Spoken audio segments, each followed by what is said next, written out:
Especially after what happened, Sheikh Jarrah displacement and the attack on Gaza on May 2021, it was clear that the whole world, not only in the States, are really, and especially thanks due to the social media and to the young Palestinian everywhere, that people know they have now, as I said before, that they are taking other source of information and they are choosing, and it was clear what they chose. You know, the whole demonstration worldwide, you know, pro-Palestinian in Jerusalem, in Gaza, is a big indicator that people now are really changing. Younger generation have source of information different than other generation, and also I think due to the you know, Instagram influencers, they really played a major role in raising such importance.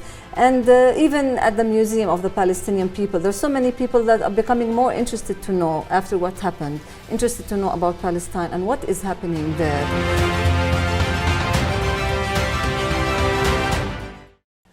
The Palestinian people and the supporters of justice for Palestine and everywhere on this planet always find ways to tell the Palestinian story and show the strong connection between the cause of Palestine and the cause of the peoples who are suffering anywhere on this planet. The Museum of the Palestinian People in Washington presented an exhibition called Freedom is One in order to show the suffering of the Palestinian people and the depth of their cause and its connection with the causes of other oppressed nations. In order to elaborate on that, I have with me the guest curator of the museum, Ms. Rula Dughman. Welcome, Rula. Hello, welcome. Thank you, Osama, for having me today here. You're welcome. The exhibition, Freedom is One, organized in the Museum of the Palestinian People in Washington. First, tell us about the museum itself, when it started operating, and the exhibition, Freedom is One, where the name comes from, and the importance, the objectives of it. Well, the Museum of the Palestinian People started in 2018. Before that, they had like a moving exhibition in different states of the United States of America. And since 2018, they were very lucky to get a very nice place in the located in the middle downtown of Washington, D.C. And they opened officially their space as the as the Museum of the Palestinian People. It's a very nice space, limited space, but there you can find ample of information about Palestinian people, about Palestinian culture. And if I can also quote the director museum when he tells the people there that there's in the States, in America specifically, there are many museums for different nations, different kind of arts, ethnicities, but there's nothing about, or no one tells about Palestinian people. So the idea was that we want a space, a place that tells the Palestinian story by Palestinian people. So this is what was the idea behind establishing such a place. And they have permanent exhibition and temporary exhibitions. Temporary exhibitions, they change like, it depends on the exhibition, like every 2 months, 6 months. And I was lucky to work with them for a 6-month exhibition, Freedom is One, Palestinian and Black kinship. And Rula, the exhibition brings a spectrum of artworks, okay, and different themes of politics and resistance through different platforms, including media. Now, what is in common between the cause of the Palestinian people and the themes of politics and resistance that it represents? Well, it's a very good question, and I think we need 2 other series, but I have to be very specific about that. Is the museum, and what I've been working on is how artists expressed or examined this solidarity relationship. Solidarity relationship, it's good to mention though that it started in the 1960s. It's not something new, because some people think that it started when Ferguson incidents or other incidents happened in the States where there was demonstrations supporting them in Palestine and in the States. No, it started in the 1960s. where we had this liberation movements, whether the Palestinian liberation movements or the Black liberation movements, they were all working together for fighting colonialism and imperialism. And they had this, this was in common, you know, to fight against imperialism and its regimes that causes injustice and that causes also a very tough life for both people of Palestine and the Black, and also there's so many nations. We can tell also there was like the Irish and there was the Vietnam at that time, and so many nations that we had this solidarity relationship at that time. But the museum wanted to focus more on Palestinian and Black relationship, also because Black Americans are a big portion living in Palestine, and especially in Washington DC, which is I believe more than 45% of Washington DC residents are from Black community. So it was an opportunity also to engage the community of Washington DC to talk about this diversity, how much we have in common, and how much we have this also a journey that it's not ending. We would not arrive to end for this journey until both get their freedom. Rula, you returned from Washington to Palestine days ago, participating in that event, and we know that any event held or any activity, there must be a story. And the aim of Freedom is One was to present a new story for the United States people about Palestine. If you tell me, did you succeed in presenting a new story about Palestine? And if yes, how you describe this story? Well, I hope. I can't answer if yes or no, but I can tell that part of how they work at the museum, they had every Saturdays they have tour, around 4 to 6 tours where they have, because of the COVID regulations, like group of 6 to 10 people, they have a 1-hour tour in the space.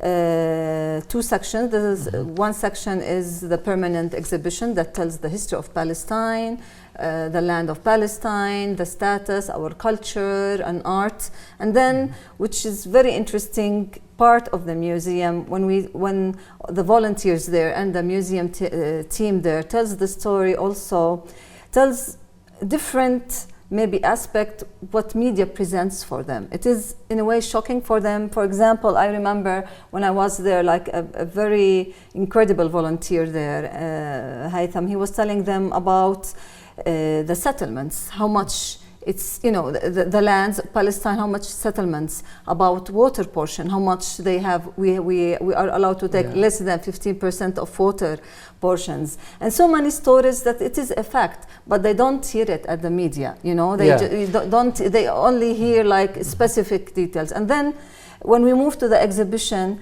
they see how much, okay, there is people living under occupation, injustice, racism, and then we get that there is support from other nations to these people, which is, you know, which is part of the exhibition that I've been working on. How much the Black community, especially after the endorsement of Black Lives Matter, of the BDS, the boycott, divestment, sanctions, those movements really played a very important role in raising awareness of the Palestinian cause and how much they are integrated in art and culture. Because again, I was working in art, and it's very important to that art and culture are not away from politics; they are integrated. And when we are talking about it's a resistance, and we are fighting. So it does cultural and artistic, let's say, events and movements should include so. Did you notice that the people who come to the museum and to this exhibition in particular, do they pay attention to the stories that they listen? You talked about the volunteer who talks about the Israeli colonial settlements and the Israeli stealing the water of the Palestinians. How they interact? What impression you have about their reaction to the story that they listen to? Well, I can tell that maybe 80% of the coming are people eager to know about Palestine. It's not coincidence, you know, to reserve for a tour at the museum. They know that where they are going. But for them, it's shocking to know such facts, you know, because they only know that it's one land for 2 portions and fighting. They don't know even From our side, we feel they know nothing. So for them, they are shocked. And for them, they feel sorry that we are sorry we don't know that, you know.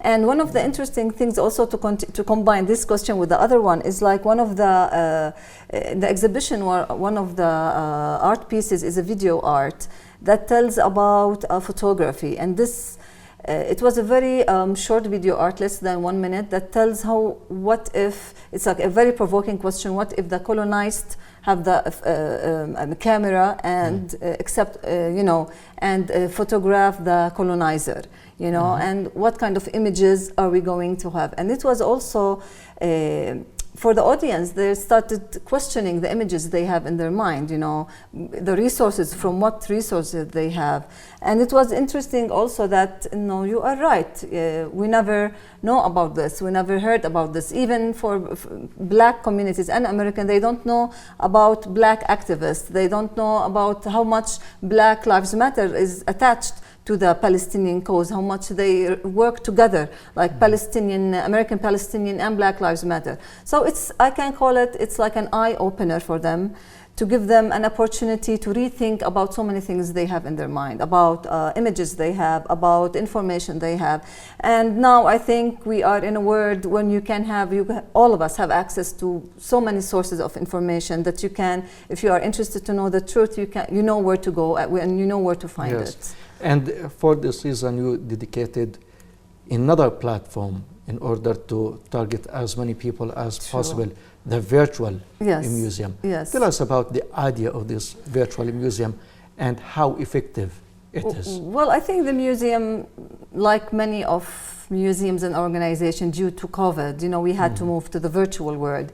And, you know, since, again, museum is very, the target is to have as much people, you know, to get the opportunity to know about them and to know about the exhibition. So they have the virtual exhibition where, you know, anyone can access to the internet, to the museum website, and then move on to the virtual exhibition. They can see, and you know, it's and it's also designed in a way, an interactive way, where you feel that you are there, you know, to go right or left, in a way that you can just, you know, attend and see the exhibition as if you are in the middle of Washington, D.C. My final question to you, Rula. We know that the Zionist, the Jewish narrative in the United States is overriding the Palestinian narrative due to the strong propaganda and the strong lobby they have. Now the Palestinians have such events like the exhibition we are talking about, and other activities organized by the Palestinian community there and supporters of justice and the Palestinian cause. So do you think that the Palestinian narrative began to get afloat and to get to the people's hearts and minds in the United States, or it is still early to talk about that?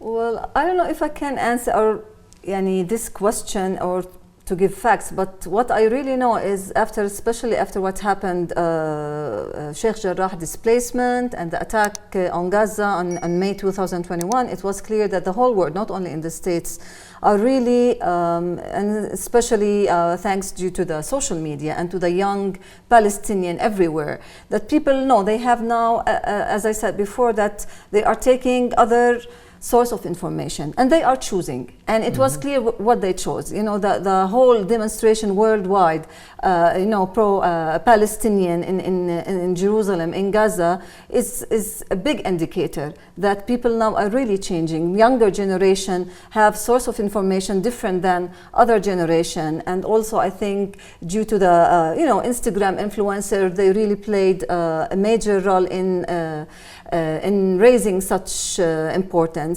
And even at the Museum of the Palestinian People, there's so many people that are becoming more interested to know after what happened, interested to know about Palestine and what is happening there. And also very specifically the artists that I worked with for this exhibition, from the Black American, Black African artists, when I approached them, you know, they work for you know, like self-identity. Their art is always, you know, highlighting what's happening against injustice, but it was never specifically to Palestine. And for them, it was at the first it's a bit difficult because they don't know a lot. And I shared with them, I remember some video for Noura Riqat telling about this topic, a very marvelous person and a very marvelous speech about this solidarity relationship. Angela Davis also as a big support for the Palestinian cause. And then they realized, and then in their art you can feel how much there is this interaction. Maybe, you know, I know that you can show some of the art pieces. You can see how much for a black artist that their work is focused on Palestine map and their art is focused on Gaza, which is very important. And it was very funny at the museum that for us as a Palestinian, we're always keen to see the map. So, and when he did a wood installation with the Palestinian map, all of us went there to take, you know, a photo with the map, because we know that, you know, we can't find it, you know, anywhere, you know. And it was interesting in this piece exactly. He's from Uganda, I guess, Congo, and one of the in Congo culture there is the doll, Nico doll, which is full of nails and metal, representing strength and representing power.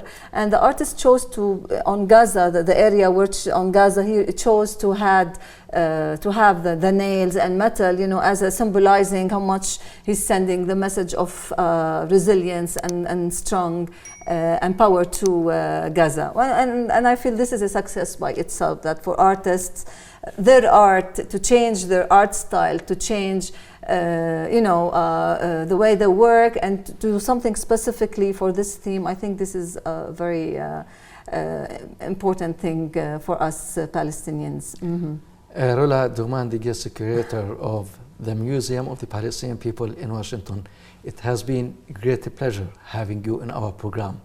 Thank you, and thank you very much for watching, and from me, Usama Nazal. Goodbye.